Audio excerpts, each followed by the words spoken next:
السلام علیکم ګرانو کتونکو ښه راغلاست. امید لرم چې ټول به روغ جوړ. زه یم جاوید خان. ګرانو کتونکو د پاکستان آنلاین ویزه تاسو څنګه ترلاسه کولی شئ؟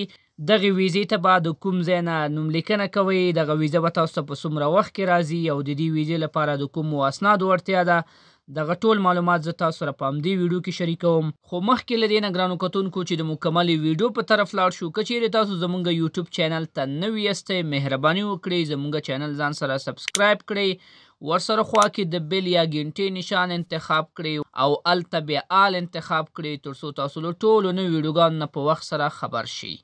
ګرانو کتونکو د دغې ویزې لپاره اپلای کول بالکل فری دي او دغه ویزه ګرانو کتونکو تاسو ته په یو میاشت کې راځي. د دې ویزې لپاره ګرانو کتونکو چې کوم اسنادو ته اړتیا ده نو دغه اسنادونه باید تاسو سره موجود وي. ګرانو کتونکو تاسو باید آی ډي یعنې تذکیره ولرئ. که د تذکیرې په ځای ګرانو کتونکو بل یو د وظیفې کارت ولرئ هم صحیح دی او تاسو سره به ګرانو کتونکو ستاسو د پاسپورټ یو سکین وي، همدغسې ګرانو کتونکو ستاسو یو تصویر یا فوټو باید تاسو سره موجود وي. کله چې ګرانو کتونکو دغه درې واړه اسنادونه تاسو سره موجود وي نو بیا به داسې طریقه وکړئ چې رابشئ په خپل کمپیوټر کې به براوسر راخلاص کړئ. لکه ما سره فایر فاکس براوسر دی، براوسر چې کله راخلاص شو رابشئ سرچ ته. سرچ برخه کې به ګرانو کتونکو تاسو ورته ولیکئ visa.nadra.gov.pk. ګرانو کتونکو دلته چې کله تاسو visa.nadra.gov.pk ولیکو بیا به راشئ له دغې برخې نه بیا داسې سرچ کئ. وګورئ ګرانو کتونکو دغه ویب سایټ زموږ سره راخلاص شو. اوله برخه کې تاسو ته یو اټینشن یو توجه راځي، دا به داسې کنټینیو کړئ. دا یو نوټیفیکیشن دی، دا به کنټینیو کړئ. داسې تاسو سره به ویب سایټ راخلاص شي. د دغې ویب سایټ نه تاسو کولی شئ چې د پاکستان ټولې ویزې ترلاسه کړئ. کومې ویزې چې د دې نه تاسو ترلاسه کولی شئ تاسو سره زه اوس شریکوم. دلته وګورئ ګرانو کتونکو تاسو به راشئ دې برخه کې ویزا کیټګریز ته. ټورسټ ویزا دې نه تاسو د چکر ویزه ترلاسه کولی شئ. ویزا ان یور انباکس، که چیرې تاسو مخکې ویزې ته اپلای کړي وي نو دې نه تاسو ګورئ چې ستاسو ویزه څومره پروسس شوې ده یا کمپلیټ شوې یا کینسل شوې، نو دې نه تاسو خپلې مخکینۍ ویزې هم کتلی شئ. فیملي ویزټ ویزا دې نه تاسو کولی شئ ګرانو کتونکو چې د خپلو دوستانو یا د خپل فامیل سره د کتلو ویزه ترلاسه کړئ. که چیرته ستاسو د فیملي څه کسان په پاکستان کې واوسیږي او تاسو غواړئ چې لاړ شئ هغوی سره لیدنه وکړئ نو تاسو کولی شئ فیملي ویزټ ویزا ترلاسه کړئ. بزنس ویزا ګرانو کتونکو تاسو کولی شئ د تجارت لپاره واخلئ. ورک ویزا تاسو کولی شئ د کار لپاره واخلئ. که چیرته تاسو غواړئ چې کاري ویزا ترلاسه کړئ نو ورک ویزې باندې به کلیک اخلئ. میډیکل ویزا که چیرته تاسو غواړئ چې د تداوي یا د دوا لپاره لاړ شئ پاکستان ته نو تاسو میډیکل ویزا ترلاسه کولی شئ. سټډي ویزا که چیرته تاسو غواړئ چې هلته کې درس ووایئ، دا د سټوډنټ لپاره ده یا د محصلینو لپاره ده. هغه کسان چې محصلین دي یا شاګردان دي او غواړي چې پاکستان کې درس ووایي نو سټډي ویزا ترلاسه کولی شي. ریلیجیوس ټوریزم ویزا دا د تبلیغ ویزا ده ګرانو کتونکو. آفیشل ډیپلومیټک ویزا دا د دولتي کسانو لپاره ده یا د چارواکو لپاره ده. او دلته وګورئ ګرانو کتونکو ان جی او ویزا، هغه کسان چې ان جی او ولري، موسسې ولري، دغه ویزا ترلاسه کولی شي. زه راځم ګرانو کتونکو فیملي ویزټ ویزې باندې داسې کلیک اخلم. ګرانو کتونکو کله چې تاسو فیملي ویزټ باندې کلیک وکړئ بیا دغه صفحه تاسو ته راخلاصیږي. په دې صفحه کې وګورئ ګرانو کتونکو تاسو ته د فیملي ویزټ ویزې باره کې مکمل معلومات درکوي. دلته به داسې لاندې راشو، لږ به زه تاسو سره دغه معلومات شریک کړم. یو کن اپلای فار ټو ټایپ اف ویزا آنلاین. دوه ډوله ویزې ته تاسو کولی شئ چې آنلاین نوملیکنه وکړئ. یو فرست ټایم چې کله بالکل نوې ویزه تاسو اخلئ فیملي ویزا.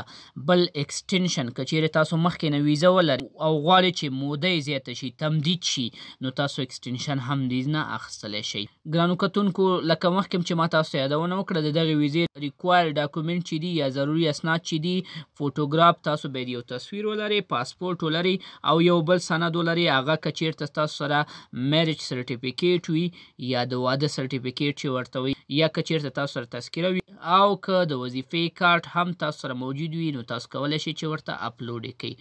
درې ډوله اسنادونه تاسو سره اړین دي. ګرانو کتونکو اوس به تاسو دغې ویزې ته څنګه نوملیکنه کوئ؟ تاسو به راشئ دغه برخه کې به اپلای نو باندې کلیک واخلئ یا دغلته اپلای باندې کلیک واخلئ. نو زه راځم اپلای نو باندې داسې کلیک اخلم. وګورئ ګرانو کتونکو اپلای آنلاین زما سره راغی او داسې به لاندې راشو. ګرانو کتونکو کله چې تاسو غواړئ په اول ځل د دغه ویب سایټ نه ځان ته هر ډول ویزه واخلئ نو دلته به تاسو حساب پرانیزئ یعنی اکاونټ باید ولرئ. د اکاونټ خلاصولو لپاره به راشئ نیو اکاونټ باندې به داسې کلیک واخلئ. ګرانو کتونکو نوی اکاونټ تاسو ته ډېر په سهولت سره درکوي. داسې به لاندې راشئ. دې برخه کې given name دلته به تاسو خپل نوم ورته ولیکئ. لکه زه دلته راځم ګرانو کتونکو خپل نوم مې ورته ولیکو بیا مې ورته تخلص ولیکو او بیا پسې داسې لاندې راځم دلته ورته ایمیل ټایپ کومه.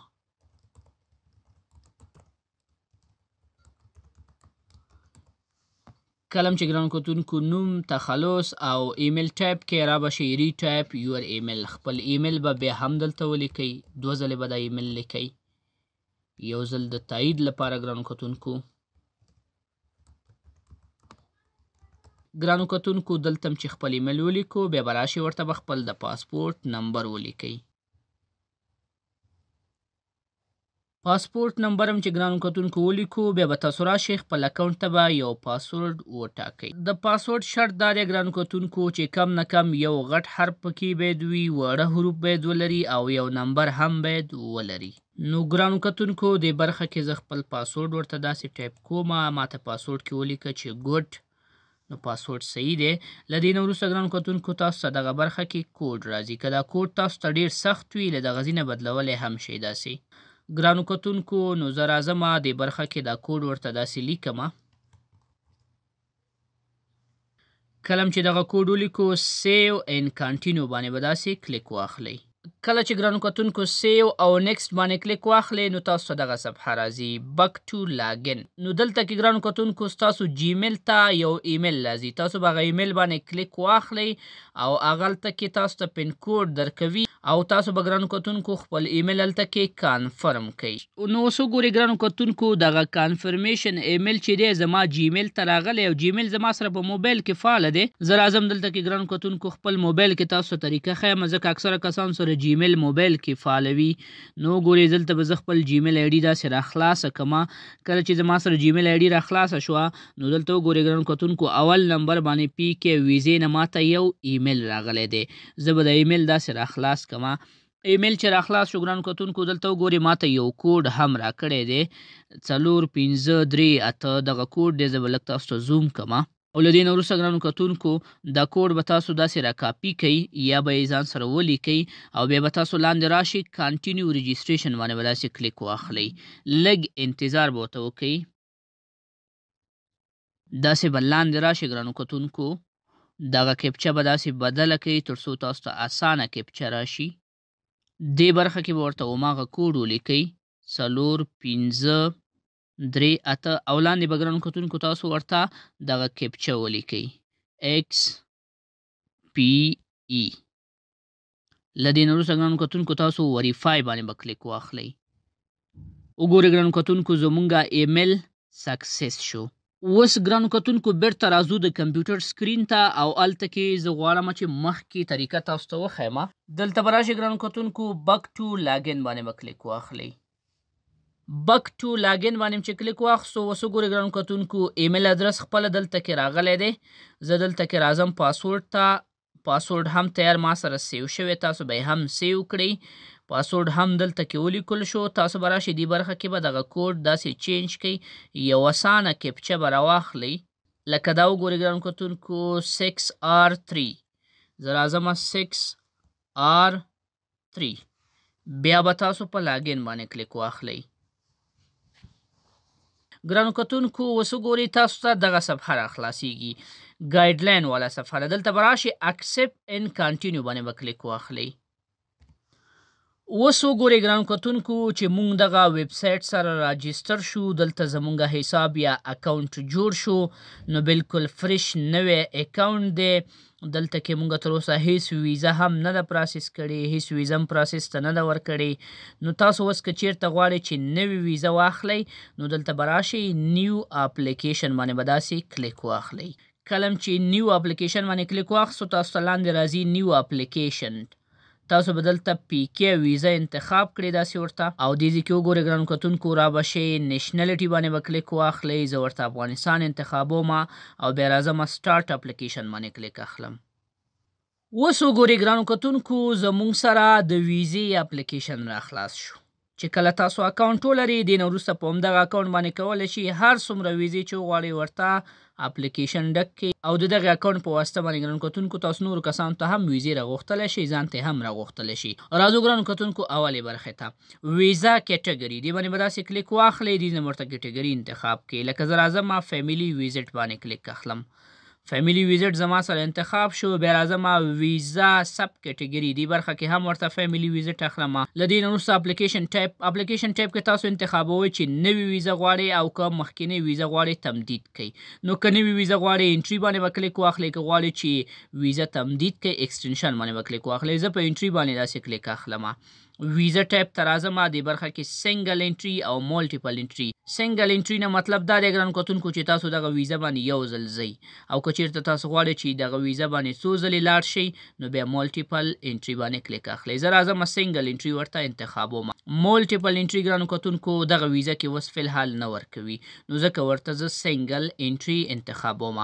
ریفرل ویزا نمبر نو که چیرې دلته کې تاسو ورته ګرانو کتونکو ایکسټنشن اخیستی وي دې برخه کې بیا د مخکینۍ ویزې نمبر ورکوئ. ګرانو کتونکو دغه دواړو خانو ته اوس ضرورت نشته دا نه ډکو. راځو لاندې ویزټ پرپوز باندې کلیک کوم نو ما ورته فیملی ویزټ اخیستی ګرانو کتونکو دلته هم ورته لیکم فیملی ویزټ. دغه ویزا د څومره وخت لپاره وي نو دلته وګورئ ګرانو کتونکو زه ورته یو 1 ایئر انتخابوم یو کال لپاره. له دې نه وروسته ګرانو کتونکو داسې لاندې راځئ کانټري کوم هیواد نه یاستئ ستاسو اصلي هیواد کوم ځای دی نو دلته زه ورته افغانستان انتخابوم او دلته وګورئ ګرانو کتونکو میشن دغه ویزې ته تاسو د کوم ځای نه اپلای کوئ مطلب د کوم ولایت نه کابل نه جلال آباد نه کوم ځای نه زه ورته دلته ګرانو کتونکو کابل انتخابوم. بیا داسې پسې لاندې راځئ انټرپورټ د کوم ځای نه به تاسو داخلیږئ دې برخه کې زه ورته تورخم انتخابوم ګرانو کتونکو. له دې نه وروسته ګرانو کتونکو ډیپارچر پورټ بیرته چې کله تاسو راځئ په کومه لار به راځئ نو دې ځای کې بیا هم ورته تورخم انتخابوم. که چیرته ګرانو کتونکو تاسو غواړئ چې پاکستان ته هوایي لاړ شئ نو دې ځای کې تیار آپشن تاسو درکړي انتخابولی شئ. داسې پسې راځو ګرانو کتونکو ارایول ډیټ په کوم تاریخ باندې تاسو هلته کې ځئ نو دلته به ورته دقیق تاریخ انتخاب کړئ لکه زه دلته راځم 2023 د جنوري په 13 باندې او ګرانو کتونکو بیرته تاسو په کوم تاریخ باندې غواړئ چې را واپس شي بیرته راشي افغانستان ته دلته ورته ګرانو کتونکو زه 2024 انتخابوم او د اولې میاشتې په آخري تاریخ باندې یعنی د یو کال موده مو ورته ورکړه. له دې نه وروسته ګرانو کتونکو پاسپورټ ډاکومنټ نمبر دې برخه کې به تاسو خپل د پاسپورټ نمبر ورته ولیکئ لکه دلته زه راځم ګرانو کتونکو PO 12345 پاسپورټ نمبر مې ورته ولیکلو. پاسپورټ ټایپ تاسو سره څه ډول پاسپورټ دی دلته کې ګرانو کتونکو تاسو خپل د پاسپورټ ډول ورته انتخابولی شئ. زه ورته اورډینري یا عادي پاسپورټ انتخابوم. ایشوینګ اتھارټي دغه پاسپورټ تاسو ته چا درکړی دی نو دلته ګرانو کتونکو زه ورته لیکم کابل سینټرل پاسپورټ ډپارټمنټ MOI. پاسپورټ کانټري د کوم ځای پاسپورټ لري نو معلومه خبره ده ګرانو کتونکو د افغانستان پاسپورټ نو دلته ګرانو کتونکو زه ورته د افغانستان پاسپورټ انتخابوم. ایشوینګ ډیټ تاسو پاسپورټ په کوم تاریخ درکړ شوی دی نو دلته زه راځم اول ورته کال انتخابوم 2019 د جنوري 11. ایکسپایري ډیټ دغه پاسپورټ په کوم تاریخ ختمیږي نو دلته راځم ګرانو کتونکو 2024 د جنوري 11 تاریخ.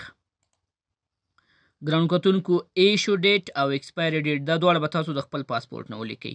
Do you have any other passport or travel document دا به ورته نو انتخاب کړئ داسې به یې سیو کړئ. کلم چې ګرانو کتونکو په سیو باندې کلیک واخستو تاسو دویمه برخه راځي پرسونل انفارمیشن یا د شخصي معلوماتو برخه. دلته کې ګرانو کتونکو اول سرنیم تاسو ورته خپل تخلص ولیکئ لکه زه دلته راځم رحماني لیکم ورته دې برخه کې ورته ګرانو کتونکو خپل ګیون نیم خپل نوم لیکم. له دې نه وروسته ادر نیم که چیرته تاسو لرئ ولیکئ که نه لیکئ داسې پسې مخته لاړ شئ. دې ځای کې کانټري آف برډ ستاسو پیدایښت په کوم هیواد کې شوی دی دلته ګرانو کتونکو زه ورته افغانستان انتخابوم. له دې نه وروسته کانټري آف ریزیډنټ فی الحال چیرته ژوند کوئ دلته هم زه ورته افغانستان انتخابوم. ډیټ اف برډ خپل د پیدایښت کال ورته لیکئ. نو دلته به داسې راشي ګرانو کتونکو خپل د پیدایښت کال به تاسو ورته دقیق ولیکئ کوم چې ستاسو په پاسپورټ کې وي. له دې نه وروسته ګرانو کتونکو دغسې به لاندې راشئ. پلیس اف برډ ستاسو پیدایښت کوم ځای کې شوی دی. دلته کې ګرانو کتونکو زه ورته لیکم جلال آباد. له دې نه وروسته ګرانو کتونکو بلډ ګروپ د وینې ګروپ که چېرته تاسو معلوم وي له دې ځنه انتخابولی شئ، که معلوم نه وي هېڅ همداسې پرېږدئ. ریلیژن دې کې به ګرانو کتونکو تاسو خپل ریلیژن یا دین ورته انتخاب کړئ. ایجوکیشن خپل تعلیم به ورته انتخاب کړئ. لکه زه دلته راځم ګرانو کتونکو میټریک ورته انتخابوم. له دې نه وروسته ګرانو کتونکو نیټیو لینګویج دلته کې زه ورته پښتو لیکم. ګرانو کتونکو یوه یادونه ضروري ده، دغه کومو خانو سره چې خوا کې دغسې سټریک یا دا ستوري راغلی وي دا به تاسو حتمي ډکوئ، او چې کوم ته نه وي راغلي تاسو یې خالي هم پرېښودلی شئ. ګرانو کتونکو له دې نه وروسته میریټل سټیټس دی، زه ورته سنګل انتخابوم. که چېرته تاسو میریډ انتخاب کړئ ګرانو کتونکو بیا لاندې ستاسو نه ستاسو د کور ودانې یا ستاسو د ښځې معلومات هم پوښتنه کوي. نو ګرانو کتونکو که چېرته تاسو واده کړی وي بیا ورته میریډ انتخاب کړئ، که سنګل یې سنګل ورته انتخاب کړئ. له دې نه وروسته ګرانو کتونکو لیګل سټیټس اټ کرنټ لوکیشن دلته به تاسو ورته سټیزن انتخاب کړئ، لکه موږ د افغانستان دایمي اوسېدونکي یو. له دې نه وروسته جنډر یا جنسیت راځي، تاسو به ورته میل انتخاب کړئ. که چېرته فیمیل کسانو ته اپلای کوئ نو دلته به ورته فیمیل بیا انتخاب کړئ. کانټیکټ ډیټیلز دا هم ضروري دی ګرانو کتونکو، دلته به راشي ادرس لاین، لکه زه ورته لیکم ګرانو کتونکو کابل احمدشاه بابا مینا پیډي 12 مکمل ادرس به تاسو دلته ولیکئ. ټاون سټي کې زه ورته ګرانو کتونکو کابل انتخابوم. داسې کانټري برخه ته به راشئ، دې ځای کې ورته تاسو خپل هیواد انتخاب کړئ، زه ورته افغانستان انتخابوم.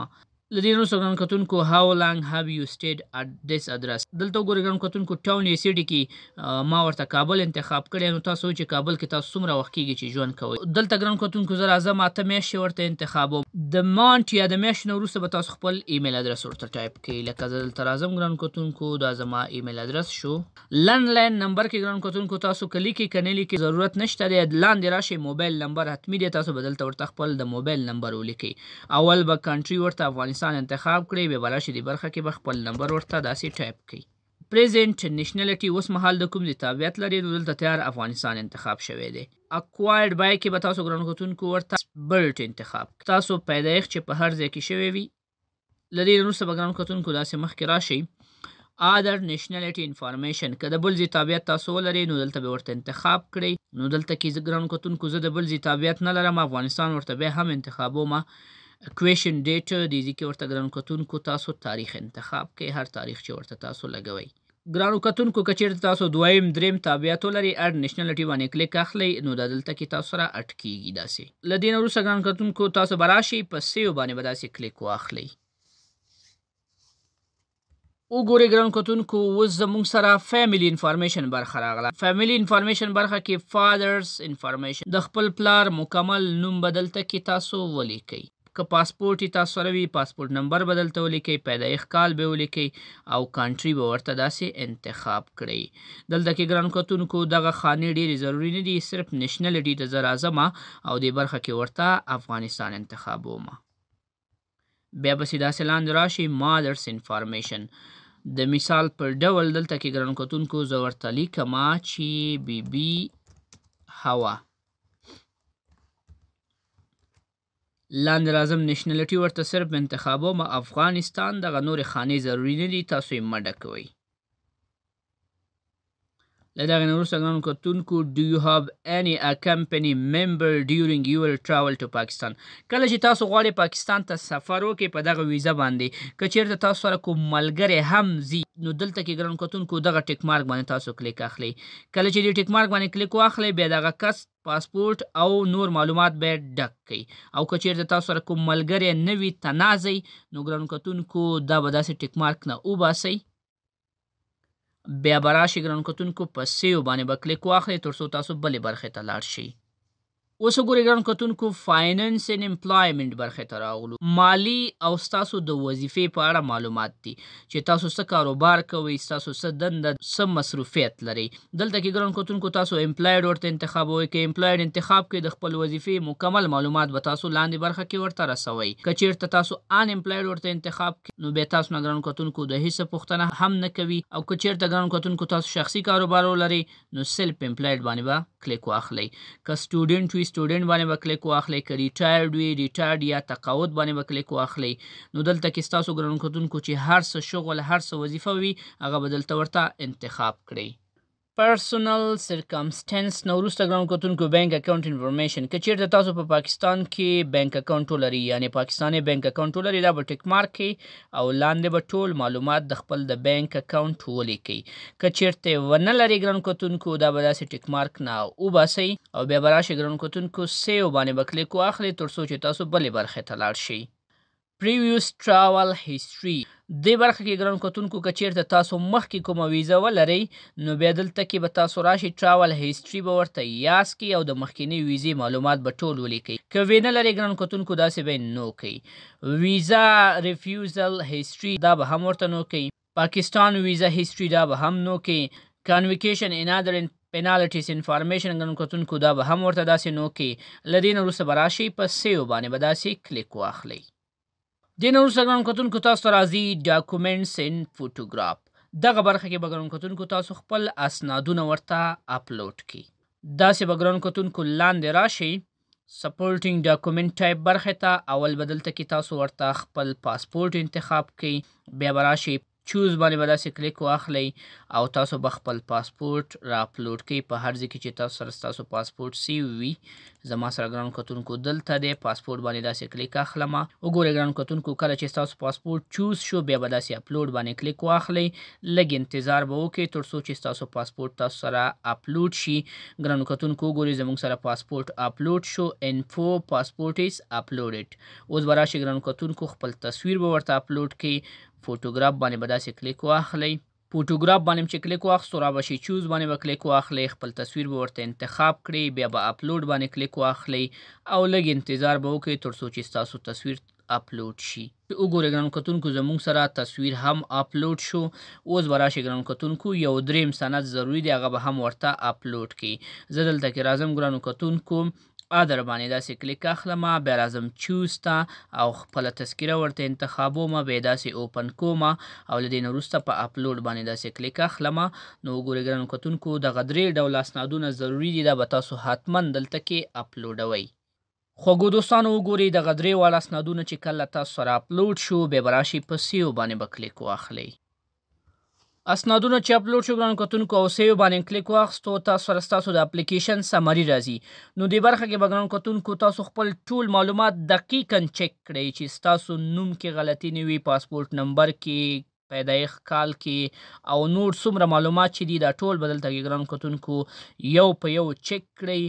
ځکه که چیرته ګران کتونکو دغه معلومات ستاسو غلط وي نو ستاسو نه به میاشت وخت هم ونیسي او بیا به تاسو ته ویزه هم نه راځي، ستاسو ویزه به کینسل شي. کله چې ګران کتونکو دغه ټول معلومات چک کړه را به شي اخر ته دغه ټیک مارک به داسې ټیک مارک کړئ. دا د ډیکلیریشن لپاره دی د ټیک مارک ګران کتونکو. بیا به راشئ په سیو باندې کلیک واخلئ. په سیو هم چې کلیک واخستو ګران کتونکو را به شي پروسیډ ټو پیمنټ باندې به کلیک واخلئ. پروسیډ ټو پیمنټ باندې چې کلیک واخستو ګران کتونکو آی هاف ریډ اینډ اکسپټ د پیمنټ ټرم دی باندې به داسې کلیک واخلئ. بیا به راشئ اکسپټ اینډ کنټینیو باندې به کلیک واخلئ. اوس وګورئ ګران کتونکو بیلینګ انفارمیشن. دغه ویزه چې د ګران کتونکو صرف $8.18 د دې اپلیکیشن مصرف درنه غواړي، نور ویزه فری ده، هیڅ مصرف نه لري. نو دې برخه کې به ګران کتونکو تاسو خپل د بینک کارت معلومات ورسوئ. را به شو ګران کتونکو دې برخه کې به زه ورته خپل فرست نیم ولیکم. بیا راځم ګران کتونکو خپل تخلص ورته لیکم. له دې نه وروسته ګران کتونکو خپل ایمیل ادرس ورته ټایپ کوم، لاندې ما ته راکړئ همدغه دلته کې راخلم. کانټري ورته انتخابوم ګران کتونکو افغانستان. بیا به داسې لاندې راځم سټیټ افغانستان کې نشته خو زه بیا هم ورته لیکم کابل. سیټي هم ورته کابل لیکم ګران کتونکو. پوسټل کوډ 2001. سټریټ نمبر ګران کتونکو 3 ورته لیکم. له دې نه وروسته راځم نیکسټ باندې داسې کلیک اخلم. نو دغه ځای کې به ګران کتونکو تاسو دغه د $8 پیمنټ په دې طریقه باندې کوئ. اوس وګورئ ګران کتونکو بلینګ ډیټیلز کارډ نمبر دې ځای کې به تاسو خپل د بانک د کارت نمبر ولیکئ. سیکیورټي کوډ دې ځای کې به ګران کتونکو تاسو خپل د بانک نه سیکیورټي کوډ راواخلئ 4 عدده کوډ وي.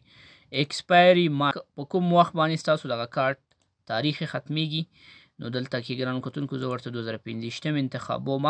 نیم آن کارت ستاسو کوم ډول کارت دی، ماسټر کارت دی، ډیبټ کارت دی، کریډټ کارت دی. زه ګران کتونکو دلته ورته لیکم ویزا کارت. له دې نه وروسته به راشئ ګران کتونکو کنفرم ان پی باندې به داسې کلیک واخلئ. ګرانو کتونکو دغه کارت ما اوس همداسې ستاسو د معلوماتو لپاره ورکړی دی. فلحال زه نه غواړم چې دې لپاره پیمنټ وکړم یا دا ویزا کنفرم شي. زما سره صرف معلومات ما تاسو سره شریکوم. له دې نه وروسته ګرانو کتونکو چې بلینګ ډیټیل ډک کړه را به شي کنفرم ان پی باندې به کلیک واخلئ. بیا تاسو راځي کریډټ کارت ډیټیلز خپل کارت به مخته کېږدئ د بانک کارت هلته کې هر ډیټیلز چې تاسو نه غواړئ هغه به پکې ورسوئ. آخر کې پیمنټ ان ریسیپټ راځي، یو بل تاسو ته راځي یا انوایس راځي، هغه انوایس به ځان سره پرنټ کړئ. نو ګرانو کتونکو ستاسو ویزا به هلته کې سبمیټ شي یا به کنفرم شي. نو په دغه طریقه باندې ګرانو کتونکو تاسو کولی شئ چې د پاکستان ویزې ته اپلای وکړئ. امید لرم ګرانو کتونکو چې د دې ویډیو نه به مو څه زده کړي وي. ویډیو مخکې د خپلو نورو ملګرو سره هم شریکه کړئ. ښه وخت، الله پامان.